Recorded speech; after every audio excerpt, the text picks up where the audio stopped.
안녕하세요, 여러분. 투자를 쉽고 깊이 있게 알려드리는 주식 차트입니다. 여러분 혹시 이런 경험 있으신가요? 밤에 미국 증시가 올랐다는 뉴스를 봤는데 아침에 한국 증시는 왜 오히려 떨어지지? 왜 미국에서 발표되는 경제 뉴스 하나에 한국 주식시장이 출렁일까? 맞습니다. 한국 증시는 글로벌 경제와 특히 미국 경제 지표에 엄청난 영향을 받습니다. 오늘 영상에서는 초보 투자자분들도 쉽게 이해할 수 있도록 미국의 핵심 경제 지표가 한국 증시에 어떤 영향을 주는지, 또 우리가 투자자로서 어떻게 대응하면 좋을지 단계별로 알려드리겠습니다. 1. 왜 미국 지표가 한국 증시에 영향을 줄까? 한국은 수출 중심 국가입니다. 수출 의존도가 높아서 미국의 경제 상황이 직접적으로 반영됩니다. 반도체, 자동차, 전자제품, 석유화학 등 대부분이 해외 수출로 성장합니다. 미국은 세계 최대 소비국이자 금융시장의 중심입니다. 따라서 미국 경제가 좋으면 한국 수출이 늘고 미국 경제가 나쁘면 한국 기업도 직접적인 타격을 받습니다. 또 글로벌 자금의 흐름은 달러 강세냐 약세냐에 따라 움직이는데 이게 한국 증시로 외국인 자금이 들어오고 나가는 큰 요인입니다. 즉 한국 증시를 보려면 미국 경제를 먼저 봐야 한다는 것이죠. 2. 미국 금리와 FOMC. 미국 증시에 가장 큰 영향을 주는 건 바로 연방준비제도의 금리 결정입니다. 미국 연방준비제도의 기준금리 결정은 세계 경제의 심장박동이라고 할 수 있습니다. 연방준비제도는 FOMC 연방공개시장위원회 회의를 통해 금리를 조정하는데 이는 미국 내 기업과 소비자의 대출 비용을 직접적으로 영향을 미칩니다. 금리가 오르면 돈 빌리기 비싸져서 투자와 소비가 줄고 주식시장에 부정적입니다. 반대로 금리가 내리면 자금 유입이 증가해 주가가 상승하죠. FOMC 연방공개시장위원회는 약 6주마다 회의를 열고 금리를 결정합니다. 금리가 오르면 달러가 강세를 보이고 원화가 약세로 외국인의 자금 유출로 코스피가 하락합니다. 금리가 내리면 달러가 약세를 보이고 원화가 강세로 외국인의 자금이 유입되어 증시가 상승합니다. 실제 사례 2022년에서 2023년 초 연준이 인플레이션을 잡겠다며 공격적으로 금리를 올렸을 때 코스피도 2600선에서 2200선까지 빠르게 밀렸습니다. 외국인 투자자들이 한국 시장에서 돈을 빼내 미국 국채로 이동했기 때문이죠. 또한 한국은 달러 기반 수출이 많아서 금리가 오르면 원화 가치가 하락하고 수입 비용이 증가합니다. 특히 삼성전자나 현대차 같은 대형주가 타격을 받습니다. 투자자 팁. FOMC 일정표를 꼭 확인하고 파월 의장의 기자회견 멘트를 주목하세요. 인플레이션을 잡기 위해 더 올려야 한다는 말이 나오면 증시는 긴장합니다. 반대로 금리 인상 속도를 늦추겠다는 뉘앙스가 나오면 호재로 작용합니다. 인터넷에서 FOMC 캘린더를 확인해 보세요. 고정 댓글에 확인하실 수 있는 URL 남겨두겠습니다. 3. 미국 고용지표 비농업 부문 고용 앤드 실업률. 매달 첫째 주 금요일 밤 시장을 뒤흔드는 뉴스가 있습니다. 바로 비농업 부문 고용 보고서 NFP입니다. NFP는 농업을 제외한 미국 신규 일자리 수와 실업률을 보여줍니다. 매월 첫째 금요일에 발표되며 10만 개 이상 증가하면 경제가 강하다는 신호입니다. 하지만 너무 강하면 인플레이션 우려로 금리 인상 압력이 생깁니다. 비농업 고용이 예상보다 많이 늘었다. 경제가 튼튼하다는 뜻입니다. 하지만 연준이 금리를 더 올릴 가능성이 증가해서 증시에는 부담입니다. 고용이 예상보다 적게 늘었다. 경기 둔화 우려가 있습니다. 그러나 금리 인상 속도가 늦춰질 수 있어서 증시에는 호재입니다. 실제 사례 2023년 10월 고용이 예상보다 훨씬 강하게 나오자 미국 증시가 하락했고 다음날 한국 증시도 코스피가 2% 가까이 떨어졌습니다. 투자자 팁. 고용지표는 경기와 금리 두 가지를 동시에 보여주는 지표입니다. 발표 직후 미국 선물지수 변동성을 보고 다음날 아침 대응 전략을 세워야 합니다. 또한 발표 직후 달러 강세가 원화 약세를 유발할 수 있으니 환율 ETF를 주목하세요. 4.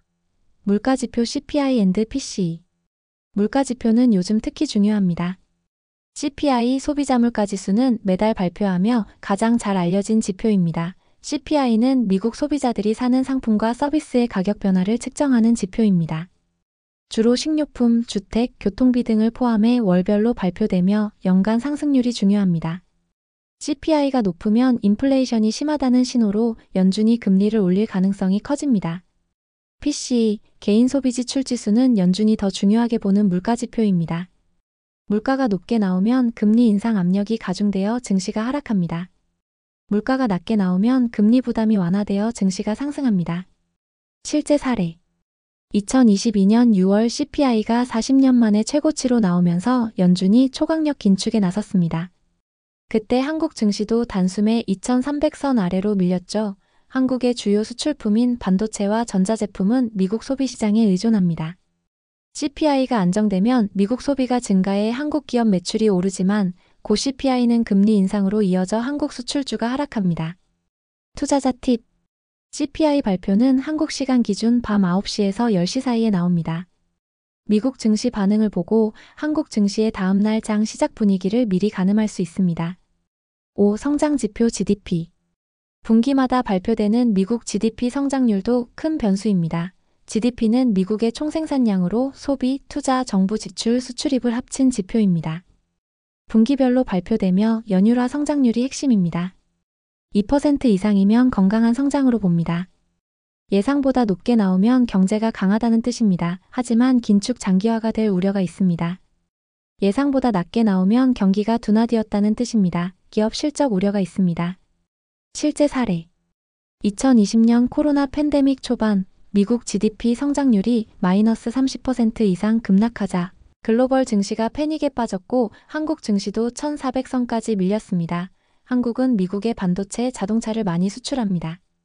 GDP 강세는 수요 증가로 한국 기업 실적 호재지만 둔화는 수출 감소로 이어집니다. 투자자 팁 GDP는 단기보다는 경기 사이클 방향성을 보는 지표로 활용하세요. GDP 예비치, 수정치, 확정치를 순서대로 확인하세요. 한국 투자자들은 미국 GDP와 연동된 ETF, 예를 들어 S&P 500 ETF를 활용할 수 있습니다. 6. 소비지표 소매 판매와 소비자 신뢰지수 미국은 전 세계에서 소비가 가장 큰 나라입니다. 소매 판매가 강하면 한국 수출 기업의 호재입니다. 소비자 신뢰지수가 떨어지면 앞으로 소비가 줄어들어 한국 수출주의 타격입니다. 실제 사례 애플 아이폰 판매 전망이 줄어든다는 뉴스 하나만으로 삼성전자와 LG디스플레이 주가가 함께 흔들린 적이 있습니다. 투자자 팁 한국 증시에서 수출주, IT, 자동차, 반도체 보유 시 소비지표는 반드시 확인하세요. 7. 달러 인덱스와 원자재 가격 달러 인덱스 달러가 강세면 원화 약세로 외국인 자금 유출로 증시가 하락합니다. 국제 유가가 상승하면 원가 부담으로 인플레이션 압력이 증가해 증시에 부정적입니다. 실제 사례 러시아와 우크라이나 전쟁 발발 당시 유가 급등과 달러 강세가 동시에 나타나면서 한국 증시는 급락세를 보였습니다. 종합 정리 오늘 정리한 한국 증시에 영향을 주는 미국 지표는 다음과 같습니다. 금리 FOMC 고용지표 비농업 부문 고용, 실업률 물가 CPI, PCE 성장 GDP 소비 소매 판매, 소비자 신뢰지수 달러와 원자재, 달러 인덱스, 국제 유가 이 6가지가 한국 증시 변동성을 만드는 핵심 변수입니다. 자, 이제 여러분도 뉴스에서 오늘 밤 CPI 발표 예정 같은 말이 나오면 그게 단순한 뉴스가 아니라 내일 한국 증시를 움직일 핵심 변수라는 걸 알 수 있을 겁니다. 여러분의 투자에 꼭 도움이 되셨길 바랍니다. 영상이 유익하셨다면 구독과 좋아요, 알림 설정까지 부탁드리고요. 저는 다음 영상에서 더 깊이 있는 투자 이야기로 찾아뵙겠습니다. 감사합니다.